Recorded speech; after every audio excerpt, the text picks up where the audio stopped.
আসসালামু আলাইকুম। বিডিভিজ ইনফোটেনমেন্টে স্বাগত জানাচ্ছি। আমি ইশরফি দিবা। হামলার কৌশল প্রথম শুরু করেছিল ইসরায়েল। কোনো রকম উস্কানি ছাড়া শুধুমাত্র যুদ্ধকে গোটা অঞ্চলে ছড়িয়ে দেওয়ার জন্য সিরিয়ার রাজধানী দামেস্কের ইরানি দূতাবাসে হামলা চালিয়েছিল। সেখানে কর্মরত ইরানের 7 জন শীর্ষ সামরিক কর্মকর্তা হত্যা করেছিল। জাতিসংঘ সনদ অনুযায়ী এ ধরনের কূটনৈতিক স্থাপনায় হামলা চালানো হলে আক্রান্ত দেশ আক্রমণকারী দেশের বিরুদ্ধে ব্যবস্থা নিতে পারে। ইরান তাই করেছে। এ কারণে ইসরায়েলের দিক থেকেও নতুন করে প্রতিশোধ নেওয়ার আর কোনো সুযোগ নেই। এরপরও ইসরায়েল প্রতিশোধমূলক পদক্ষেপ নিয়েছে, আর এর পুরো ফায়দাই পেয়েছে ইরান। বিস্তারিত থাকছে আজকের প্রতিবেদনে।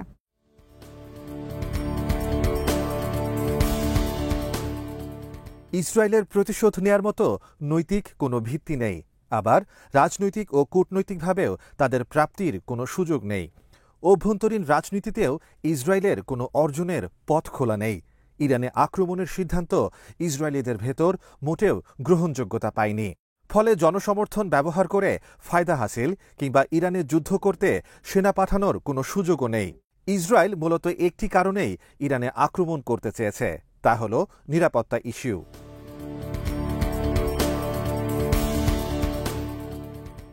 ইসরায়েল মূলত ইরানের সামনে একটি প্রতিবন্ধকতা তৈরি করতে চেয়েছে, যাতে ভবিষ্যতে ইরানের আক্রমণের হাত থেকে ইসরায়েলকে রক্ষা করা যায়।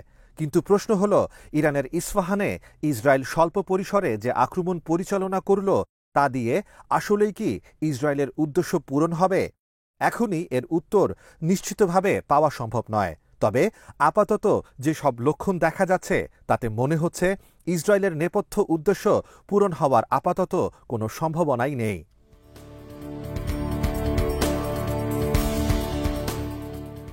ইরানের আক্রমণের পর থেকেই ইসরায়েলি যুদ্ধকালীন মন্ত্রিসভা পাল্টা আক্রমণ বা প্রতিশোধ নেয়ার কথা বলে আসছিল।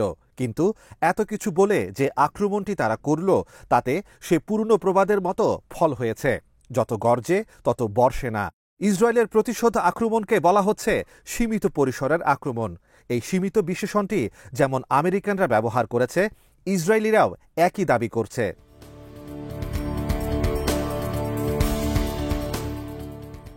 সীমিত বা পরিমিত শব্দটি আন্তর্জাতিক পরিসরে খুবই ইতিবাচক অর্থে বিবেচনা করা হয়, আর ইসরায়েলের সমর্থক পশ্চিমা মিত্ররাও এ শব্দটিকে ইতিবাচকভাবেই ব্যবহার করছে, যাতে ইসরায়েলের কৌশলের বৈধতা দেয়া যায়।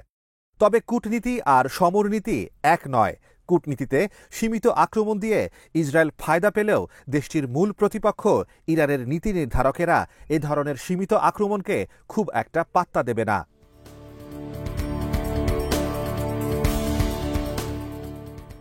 শুক্রবার ভোরে ইসরায়েল ইরানের ইস্ফাহানে হামলা চালিয়েছিল বলে বার্তা সংস্থা এবিসি নিউজকে মার্কিন এক সিনিয়র কর্মকর্তা জানিয়েছিলেন। অন্যদিকে কাহজাভারিস্তান শহরে কিছু বিস্ফোরণের শব্দ শোনার পর তেহরান, ইস্ফাহান ও সিরাজগামী বিমান চলাচল বন্ধ করে দেওয়া হয় বলে জানিয়েছে ইরানের রাষ্ট্রীয় সংবাদ সংস্থা।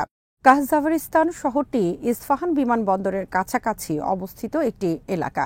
এ শহরেই ইরানের বিমান বাহিনীর 8ম শেখারি ঘাঁটিটি অবস্থিত।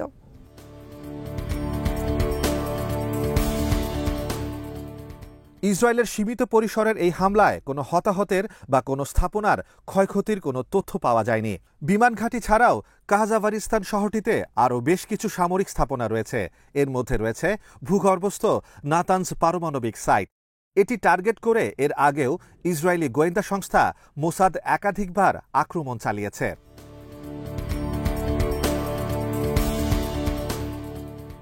এবারের হামলাটি ক্ষেপণাস্ত্র বা বিমান দিয়ে নয়, বরং ড্রোন দিয়ে চালানো হয়। এর সূচনা হয়েছে ইরানের ভেতর থেকেই। ইসরায়েলও এখন পর্যন্ত এই আক্রমণের দায় এখনও স্বীকার করেনি। তবে ইসরায়েলের এই অস্বীকৃতিকে বিশ্লেষকরা স্বাভাবিকভাবেই নিয়েছেন। তাদের বিবেচনায় ইসরায়েল দায় নিতে চাইছে না, কারণ তারা এই মুহূর্তে বড় পরিসরে যুদ্ধে জড়াতে চাইছে না।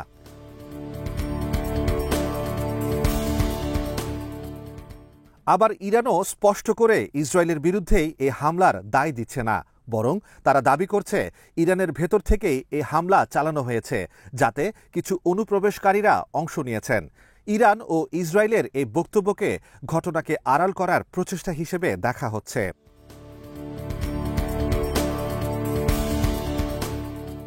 সীমিত আকারে হামলা এবং ইরানের নিরুত্তাপ জবাব সব মিলিয়ে মনে হচ্ছে কূটনৈতিক উদ্যোগ সফল হয়েছে। ইসরায়েলে ইরানের ড্রোন ও ক্ষেপণাস্ত্র হামলার পর উত্তেজনা প্রশমনে কাজ করছিলেন কূটনীতিকেরা।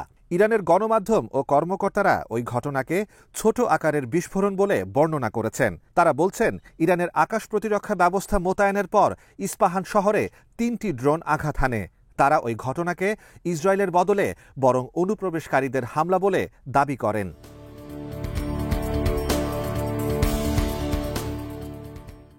ইসরায়েলকে সরাসরি দায়ী না করার মাধ্যমে ইরানের পক্ষ থেকে পাল্টা জবাব না দেওয়ার ইঙ্গিত পাওয়া যাচ্ছে। ইরানের এক কর্মকর্তা বার্তা সংস্থা রয়টার্সকে বলেন, এই ঘটনার জন্য তাদের ইসরায়েলে হামলার কোনো পরিকল্পনা নেই। কর্মকর্তারা বলেন, এ ঘটনায় বিদেশি সূত্রের জড়িত থাকার বিষয়টি নিশ্চিত নয়। আমরা বিদেশি হামলার বিষয়ে কোনো তথ্য পাইনি। হামলার চেয়ে অনুপ্রবেশের বিষয়টি বেশি আলোচনায় আসছে।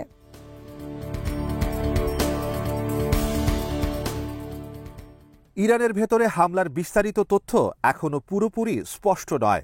ইরান এর আগে ইসরায়েলে যেভাবে শত শত মিসাইল ও ড্রোন ছুঁড়েছিল তা নিয়ে পশ্চিমাদের উদ্বেগ ব্যাপকভাবে বেড়ে যায়। এই আক্রমণ ঠেকাতেই ইসরায়েলের প্রায় $1 বিলিয়ন ব্যয় হয়েছে। এর জবাবে প্রতিশোধমূলক আক্রমণ হিসেবে এতটা দায়সারা হামলা কেউই যেন বিশ্বাস করতে পারছে না। ইসরায়েলের যে বিপুল পরিমাণ অস্ত্র ভাণ্ডার এবং যেভাবে তারা নিজেদেরকে বিশ্বের সবচেয়ে শক্তিশালী ও সর্বাধুনিক বাহিনী হিসেবে দাবি করে, সেখানে ইসরায়েলের এই অসহায়ত্ব অনেকেই মানতে পারছে না।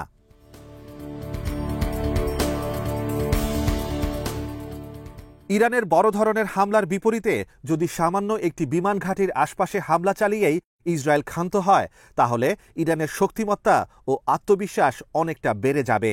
নিঃসন্দেহে ইসরায়েলের এই দুর্বল আক্রমণের জেরে ইরান আরও সাহসী হয়ে উঠবে। ইরানের নীতি নির্ধারকেরা ভবিষ্যতে আবারও ইসরায়েলে আক্রমণের সিদ্ধান্ত নিলে আগের অভিযানের তুলনায় দ্বিগুণ পরিমাণ পেলোড ব্যবহার করবে।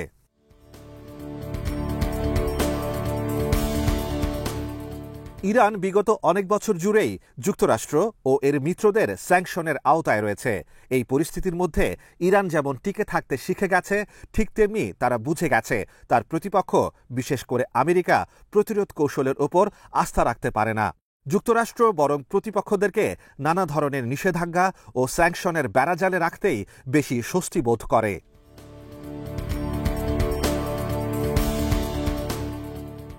ইরানের ব্যাপারে যুক্তরাষ্ট্রের কৌশলও অনেকটা সংশয়পূর্ণ। যুক্তরাষ্ট্র ইরানের সাথে পারমাণবিক বিষয়ক সংলাপ চালিয়ে গেছে, কিন্তু ইরানকে এই প্রকল্প থেকে বিরত রাখতে পারেনি। যুক্তরাষ্ট্র এবং এর মিত্ররা রক্ষণাত্মক কৌশলই বেশি অবলম্বন করে, আর একে তারা জয় হিসেবে অভিহিত করে। কিন্তু পাল্টা আক্রমণের প্রশ্ন আসলে আমেরিকা বরাবরই পিছু হটে যায়।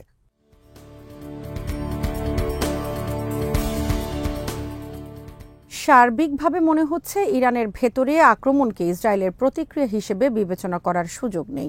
ইসরায়েল যা করতে চেয়েছিল, আন্তর্জাতিক চাপে তাদেরকে সে কৌশল থেকে বহু আগেই বেরিয়ে আসতে হয়েছে। মিত্রদের এই চাপ বাইরে থেকে ততটা বোঝা যায়নি, তবে ইসরায়েল এ চাপ প্রবলভাবে অনুভব করেছে।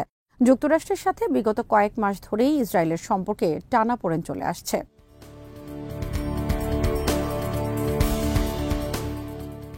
ইসরায়েল কোনোভাবেই এমন কোনো পদক্ষেপ নেবে না যাতে যুক্তরাষ্ট্র আবারও নতুন করে ইসরায়েলের প্রতি ক্ষিপ্ত হয়।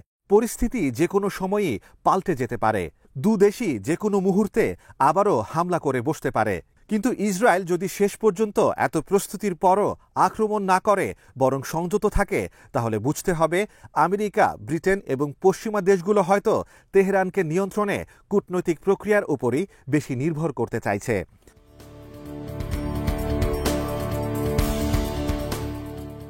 ইতিহাস সাক্ষ্য দেয়, ইরান কখনোই দমে যায় না, বরং তারা একটু একটু করে নিজেদের আক্রমণের গতি আরও বৃদ্ধি করে। ইরান হঠাৎ করে কোনো সিদ্ধান্ত নেয়নি। তারা বিগত কয়েক বছরে ইসরায়েলের একের পর এক হামলা এবং নিজেদের শীর্ষ সামরিক কর্তাদের হত্যার পরও যথেষ্ট ধৈর্য দেখিয়েছে।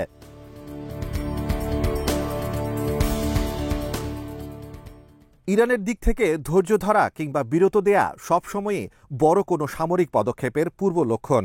ইইউ কমিশনের প্রধান Ursula von der Leyen Israel ও ইরান উভয় দেশকেই সংযত থাকার আহ্বান জানিয়েছেন। তিনি বলেছেন, এ অঞ্চলে স্থিতিশীলতা খুবই জরুরি। দুই পক্ষকে আর কোনো পদক্ষেপ নেওয়া থেকে বিরত থাকা উচিত। একইভাবে বেইজিং ও আরব দেশগুলো দুই পক্ষকে সংযুক্ত থাকার আহ্বান জানিয়েছে, যা ইরানকেও বিশেষ বার্তা দিয়েছে।